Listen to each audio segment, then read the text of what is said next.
પહેલા જ શ્લોકની અંદર કીધું છે, સૃષ્ટો યા સર્ગ રૂપા જગદ વન વિધો પાલિની યાચરોદ્રી.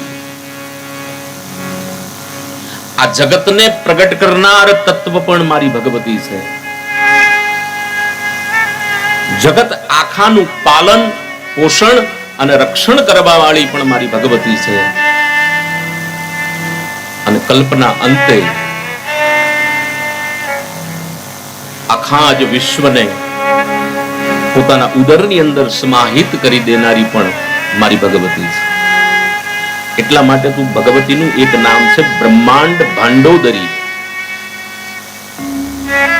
આખા જ બ્રહ્માંડને પોતાના ઉદરની અંદર સમાહિત કરી લેવા વાળી એ તત્વનું નામ છે ભગવતી.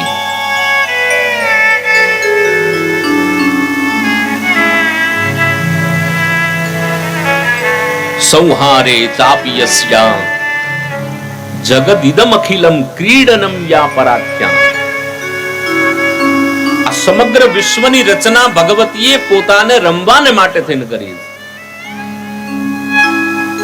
કોઈના કોઈ સ્વરૂપે પરાંબા ભગવતી આ વિશ્વની અંદર રમી રહી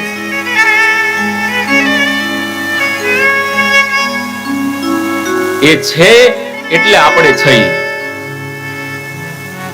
પણ એક સમય આવશે આપણે નહીં હોય, એ તો રહેવાની.